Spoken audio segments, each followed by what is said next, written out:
How you been? Yeah, I'm good, thanks. How are you? Everything going okay? Yeah, it's fine. We've today's been the first day we've actually had what I would call some good weather because it's been fucking freezing here up to this point. Because you're South London, aren't you? Yeah, I'm Buckinghamshire, so I'm just outside London. Okay, yeah. I think you told Not me that too before. far. Yeah, I think you told me that before. And every time I'm really bad for this with people. I always forget where they live, and now it's just like, oh, you live in South London. This is I Everybody. might I just assume everyone lives in London. But I don't think I've ever been to Buckinghamshire. But yeah, anyway, I'm in East Yorkshire, and we kind of like get a blast from sort of like, I don't know, Denmark or something. So Yeah, if the wind changes east, it's just like, I can't take this. you get a lot of bad weather.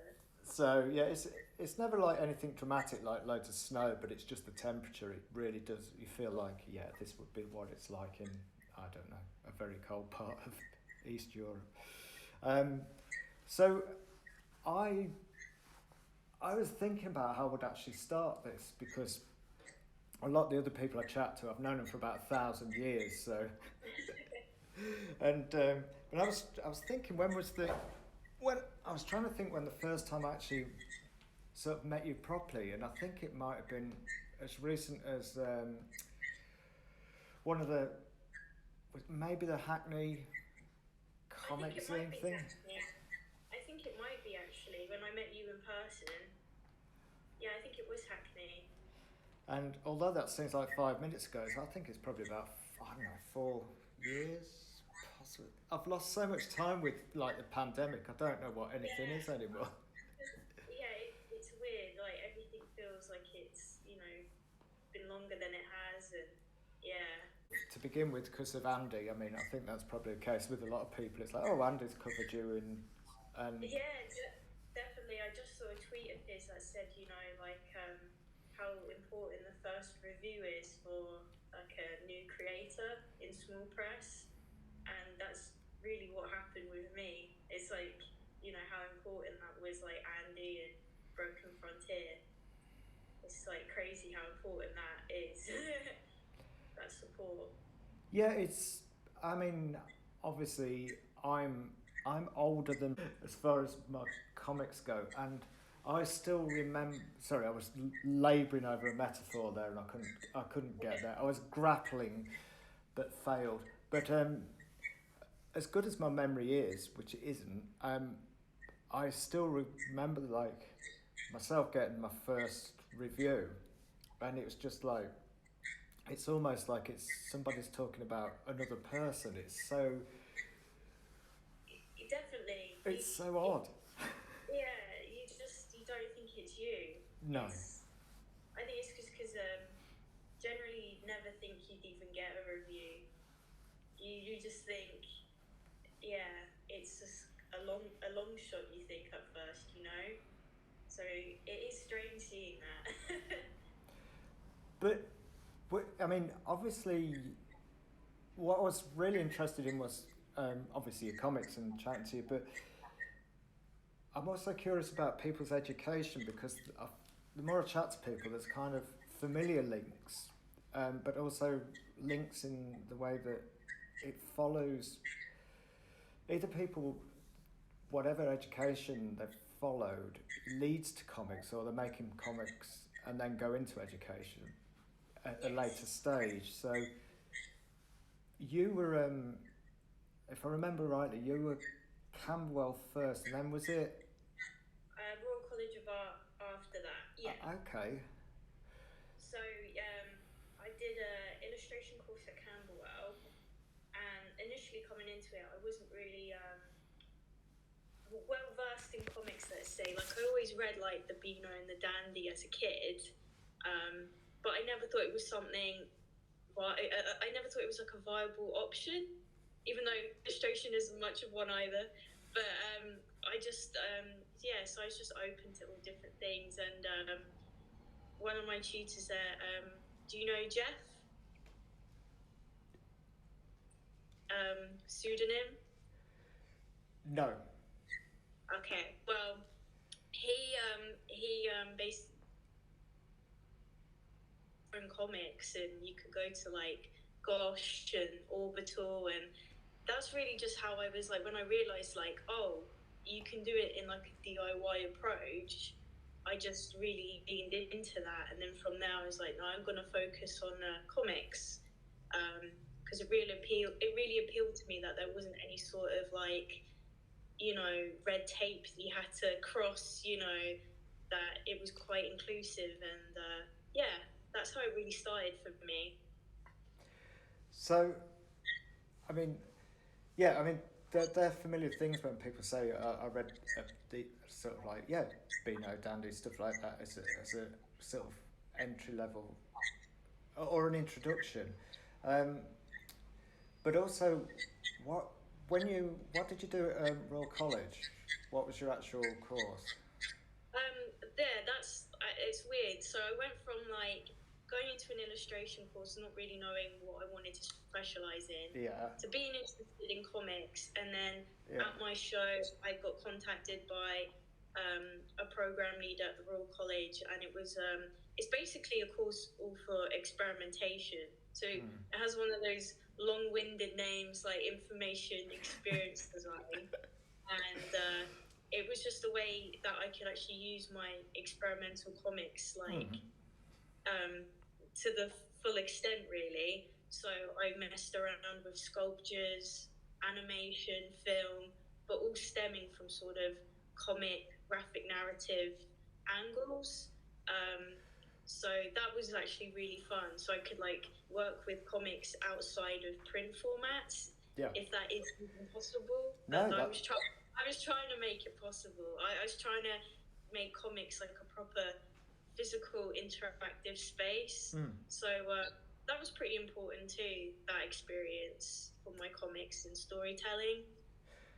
Yeah, the reason why I've pushed you towards talking about that is because I mean, that's something I wanted to talk to you about ages ago and I haven't got around to it. I find it really interesting, that course or the attitude of giving people the opportunity to experiment in that way. Because when back in the mists of time when dinosaurs roamed the earth, when I too was I ended up at Camberwell, and I probably may have told you this at some point. I didn't know, you never have. That's No. so interesting. So, but mine was printmaking rather than illustration. Oh, I see. Yeah, Camberwell is well known for printmaking. Yeah, given the place and the staff were excellent, it's a wonderful place. But I mean, I was there. God, I can't even remember. 95 to 97, so before you were born. But the point of it was that they were looking at the time. They were looking for people that were involved in making stuff digitally to turn that into print, and at the time that's what I was doing. Yeah. So the point I guess I'm heavily labouring is that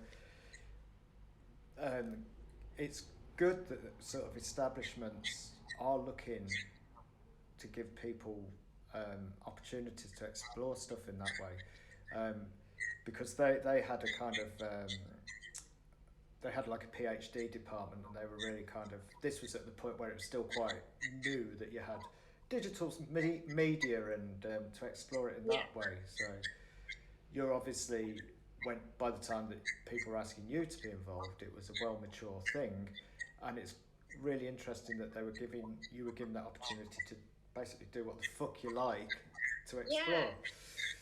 And what was really unique about that course was that it wasn't, it wasn't all artists either. Like you even had people that, were interested in science, or, there was a spectrum of people that wanted to apply to that course. There were people that were just into sound design. So you collaborated with people that, had different approaches, different skill sets, and it made for some really interesting projects. Yeah, I mean, I was hoping there was going to be a really laboured connection with this, as in here in Hull we've got a place called Humber Street Gallery, we've got two galleries, main galleries. One's the Ferrans, which is kind of like the equivalent to the Tate, and then Humber Street was a result of City of Culture. Anyway, the point of this is that I got invited to do on this program with other up and coming artists. I obviously wasn't the up and coming artist. I was kind of like the mature artist. Anyway, the point is that they the exhibition they've currently got is by downstairs is by a woman called Cara Chin, and she does very experimental stuff currently. Just one moment. Sorry. Mark's gone on again, so I don't know whether you want me to. I'll just carry on chatting and. Okay, yeah, I'll look at the exclamation mark. Envision your face. Yeah, well, the weird thing about it is that I keep affecting my flatmate's iPad and phone. I think every time I go near it, it switches off. So. Oh God. Maybe I've got some magnetic powers. I think so. I think they'll be making a comic about you, Sean. Yeah, magnetic face person. I don't know. I don't know what I'm saying. Honestly, the doorbell probably saved you from me expanding on this. I've got a doorbell on my door here. Am I still an exclamation mark? Yeah. Oh, I'm sorry about that. Anyway, I'm sorry. You're perfectly clear, so that's fine. As long as I look like I'm looking at you. Yeah, just like really trying hard. it may look like you're looking good. You're looking straight ahead. The point I was trying to make anyway is that Cara Chin is the artist that currently got, and she's really interested in basically how digital media, VR is becoming all pervasive in our everyday, and what is actually computer-generated imagery makes up a massive percentage of what we see. So she's kind of recreated what a blue screen virtual set in the gallery space, and I'll send you a link to it. But the point I'm trying to get to is I thought she'd gone to the Royal College to do this, but it was the Slade. Oh, I see. So in my mind, I thought, well, you did experimental stuff, and she's doing experimental stuff. And I thought you were both at the same place, and I thought, oh, that's a really good link. And it isn't, because it's totally failed. But also, did you do VR stuff? Did I do it? Yeah, or was it AR mostly? No, there was a lot of opportunity to do VR and AR, and some of my peers, for their final show, there were VR kind of performances, I guess you'd call them. But I never really explored that. I guess it's because I still really yearn for the analog, and I wanted to do something where if I'm doing comics in a space, I didn't want it to be purely digital. I wanted to, create objects from wood and, using old technology. I had like CRT monitors showing comic panels moving. I'm no animator by any means. I think that was kind of the charm to it. It was like a pure, I'm going to throw comics into a sculpture, into a ropey animation. And and that got shortlisted at the World Illustration Awards a few years ago. So that was a nice surprise, because it was a purely experimental thing. And you never know if these things are really going to work or really going to hit, the message you want, So, yeah, no, it was really fun, and it's actually really helped me think about comics differently. Yeah, it's amazing that you're managing to still look at this question mark and look really interesting. It's a beautiful exclamation mark. Yeah. I hope I appear again, because I was nodding in. I last time you did, and I'm quite surprised you haven't returned yet. Oh no, because I was nodding in agreement to what you were saying, because I think it's I've been recently working with somebody with doing some VR stuff because they've got they're testing it, and it's again it's an interesting space for collaboration. I'm not sure I'd ever want to build anything in it, but the opportunities for collaborating in are there. But I like the idea that you were talking about still remaining analog and using that to develop stuff. And I think that's very true about your comics, because you've really thrown yourself into the idea of print, as in everything that you've made, you've produced in a print form. So, and because it could have been quite easy for whatever you do to just chuck it online and say, oh, yeah, everything's a webcomic or something. Yeah, exactly. Request about putting my comics, you know, like on Gumroad and things, but there've been, as you know, there've been issues with these platforms. Yeah.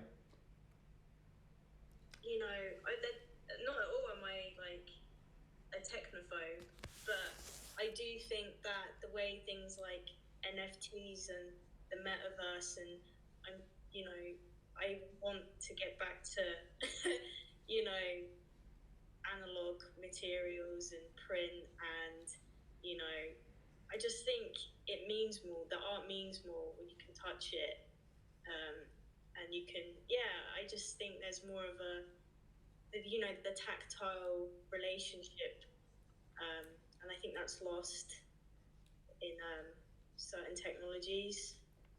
I'm nodding here, by the way.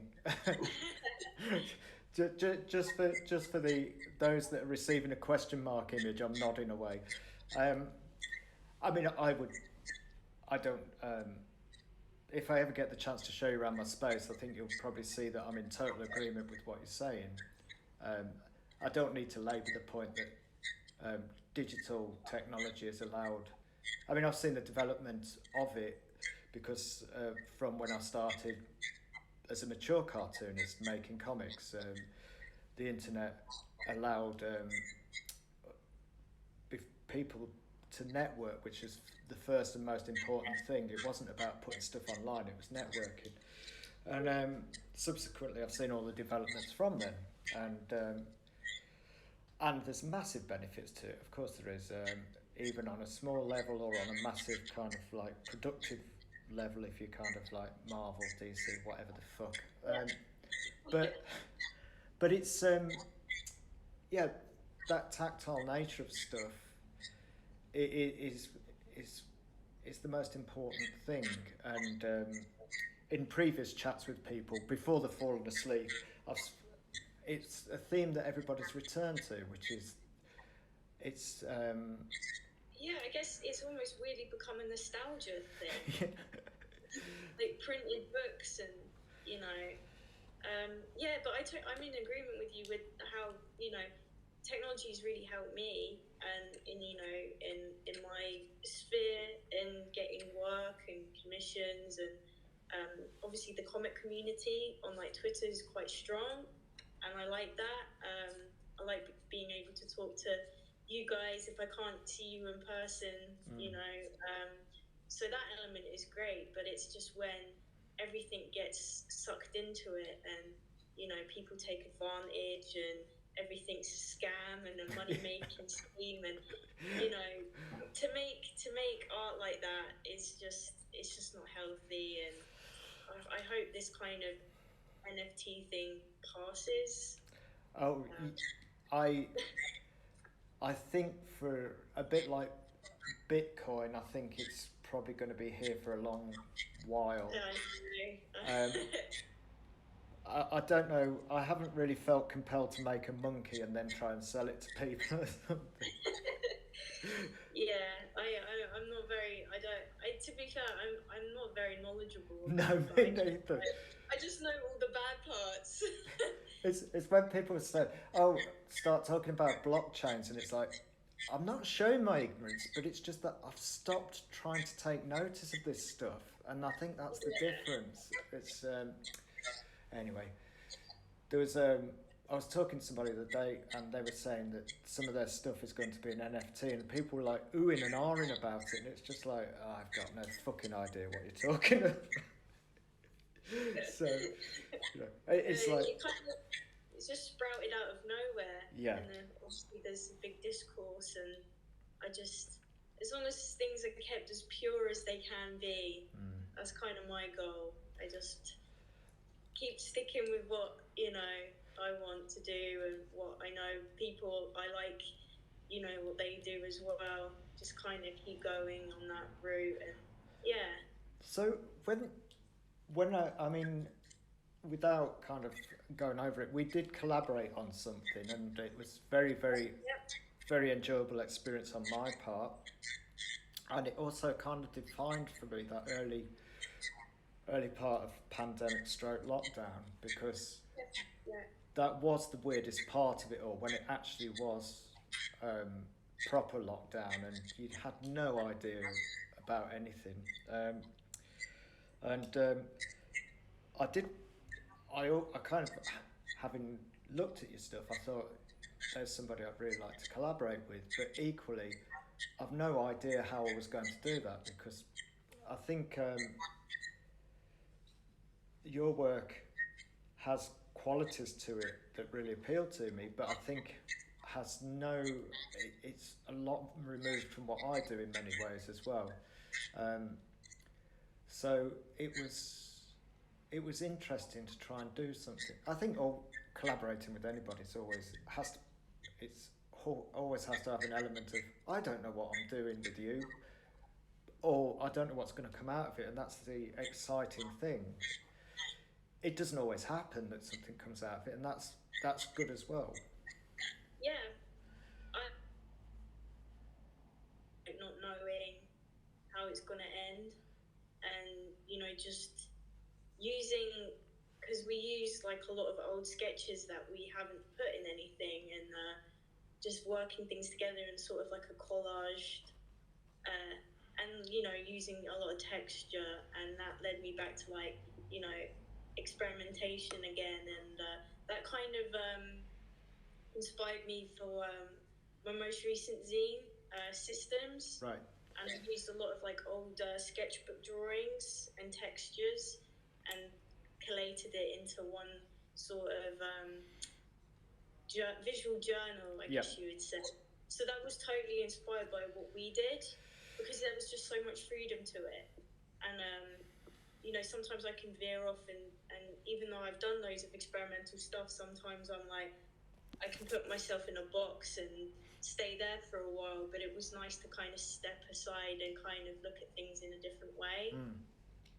Yeah, well, I think that's always a real kind of bonus for doing any of this sort of thing when you're working with other people, is that it's almost kind of can be holding a mirror up to yourself in a way, and it's like, oh, okay, is this what I do then? Or holding a mirror and saying, look, you've metamorphosized briefly into something else, and that may lead on to other directions. It might be, now I want to go back to what I'm doing. It's it has, but I really enjoyed what we did, and I enjoy in general that kind of, I mean, early on I guess I was a bit purist about it, which you can be with comics when you're making them yourselves. It's like, it's about me, I want it to be about me. I don't want anybody to terrible metaphor, but I don't want anybody connected to what I'm doing.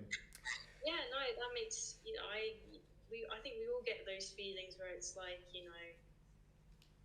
this is my baby, whatever.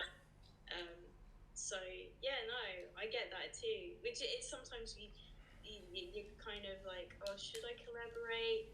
And then 100% is usually always for the better, and I'm so glad that I do it. Yeah, I couldn't agree more. And it's I think again it was. This year is 20 years that I've done this as an adult, comics, and there was a point everybody has like low points with what they do creatively. I think people would be lying if they said they didn't. And I've had enough of them doing this stuff for whatever reason. And I think I did have a trough of not personal misery, but creative misery, I guess. And it was working with other people that got me out of that, because it suddenly you realised that working with people is more important than isolation.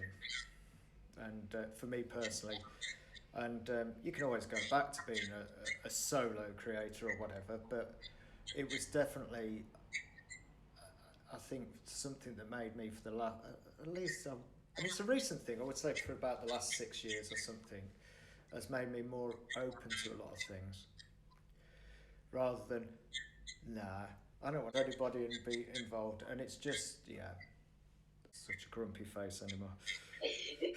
or even a question mark. It's like that, like romantic kind of view of like, you know, the isolated artist. Oh God, nice. Yeah. You always like, it's weird. Like you think like, you know, when you maybe you turn down certain like social gatherings because you're like, I need to work on my craft. I need to work on my art.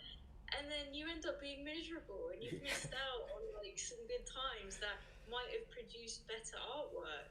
My gosh, yeah. Yeah, you had that experience, and now you're like, oh, I've got an idea, instead of just being a curmudgeon and you're just like, you know, drawing your misery all the time. So I totally agree with that. Like, at first you think isolation is like the number one thing. And it does help. Like, you do need to have that time to, you know, work on your drawing and your writing, but yeah, you got to live your life too. Otherwise, anything you produce is going to be dull.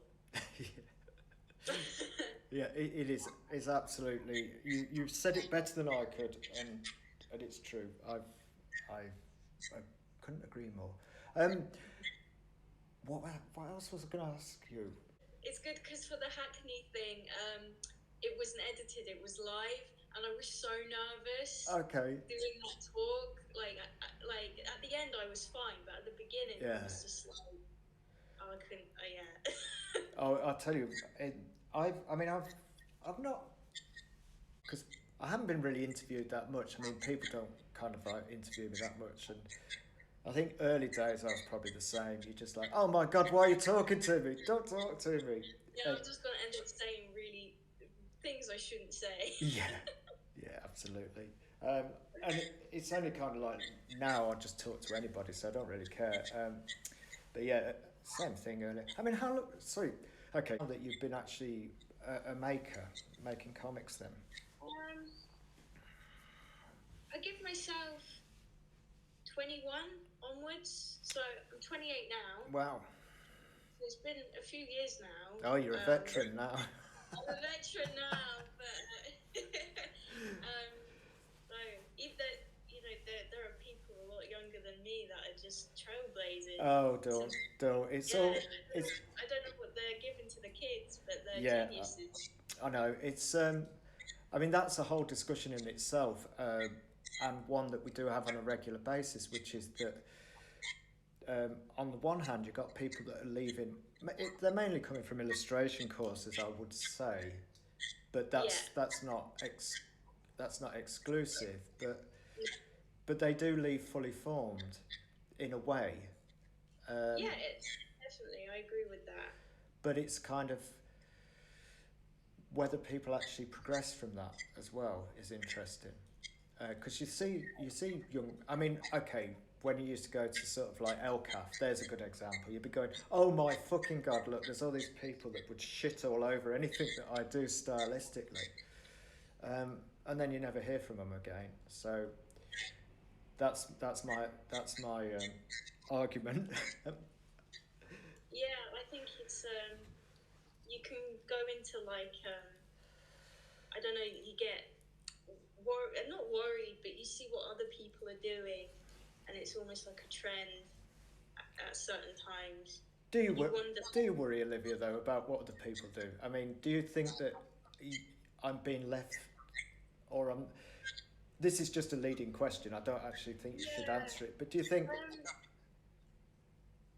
It's only actually something that I've only just started thinking about. I guess, you know, as I'm approaching 30, I'm just thinking, yeah, am I gonna now just stay in this sort of way, and then things are gonna move on, and I don't know, and whether that even matters. And I guess it doesn't really, because I don't think I set out to kind of think to please.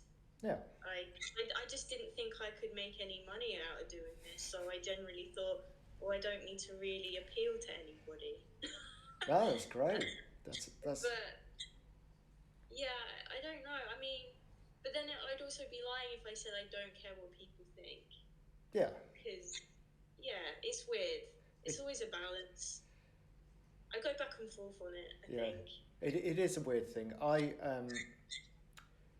mean, I didn't start making them until I was 35, again, after making them as a teenager.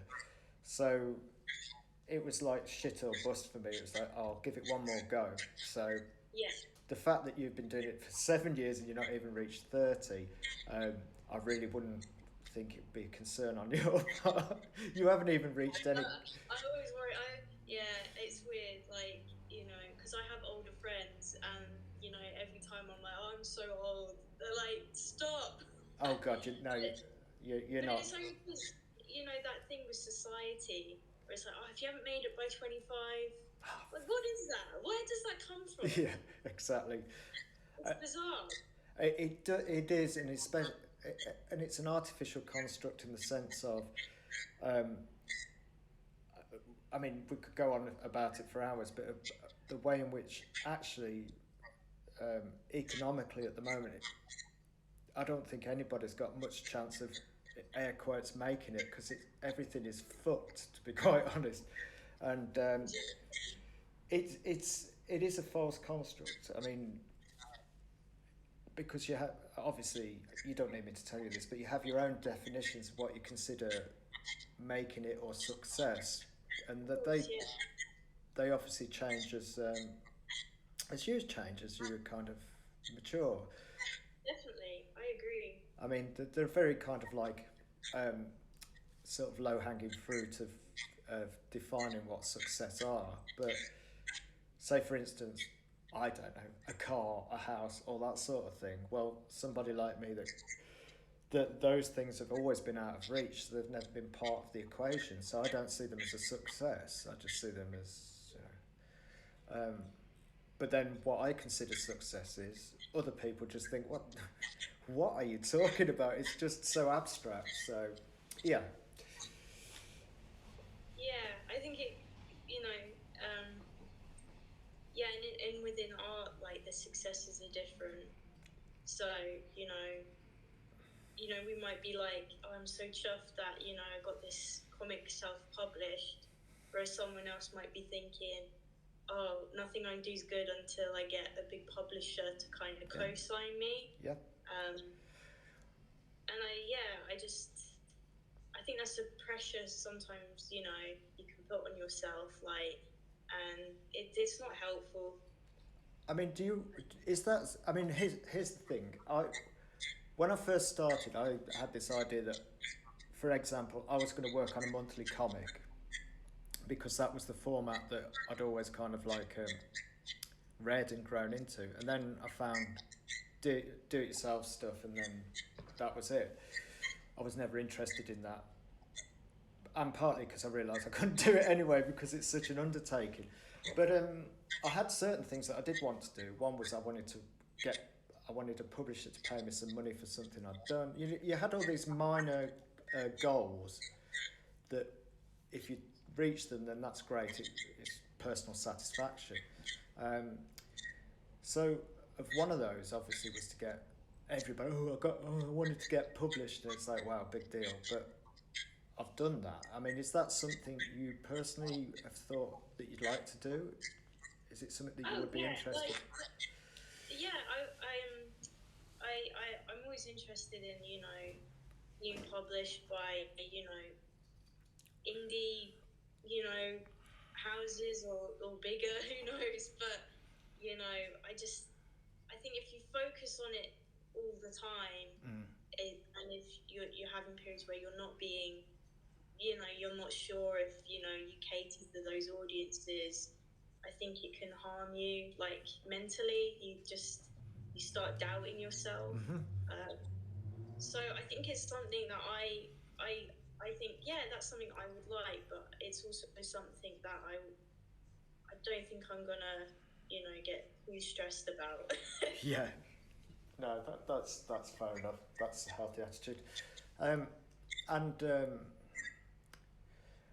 also with that in mind, one of the other things that I wanted to do was there's always this there was always this ambition of making a large book. Here we go, for want of a better word. We could call it a graphic novel or whatever the fuck you want to call it.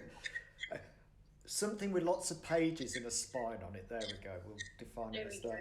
Yeah. And to a lesser or greater degree, I've sort of done things like that. But the one that I actually am doing probably be ready in about 1,000 years.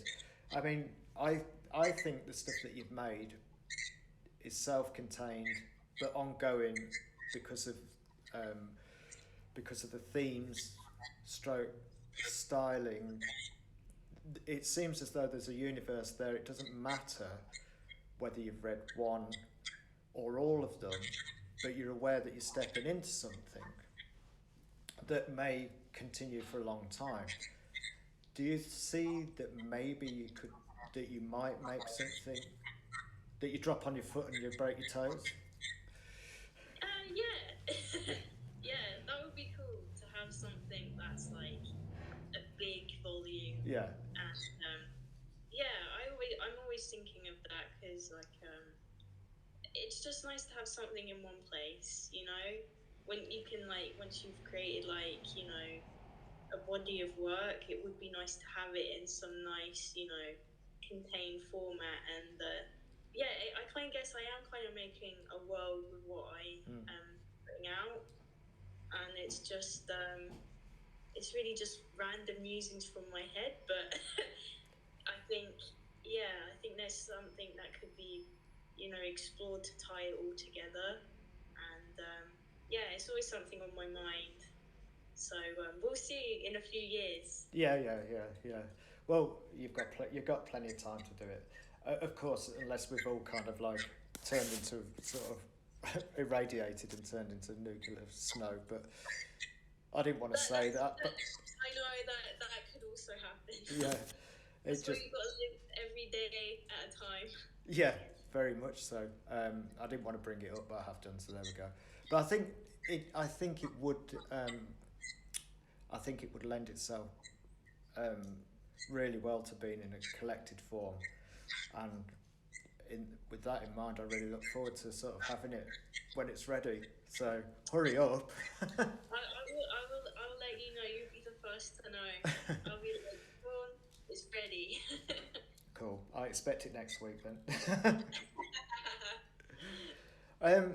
Well, I could go on for hours, but I won't. So what I'll do is I'll just do a quick thank you and all that sort of thing. So thank you, Olivia, and thank you, and thank you for the opportunity to be part. Oh no, it's absolutely fine. I kind of you're now on the list of people that I'll always drag into some sort of crazy venture or whatever when I need. Oh,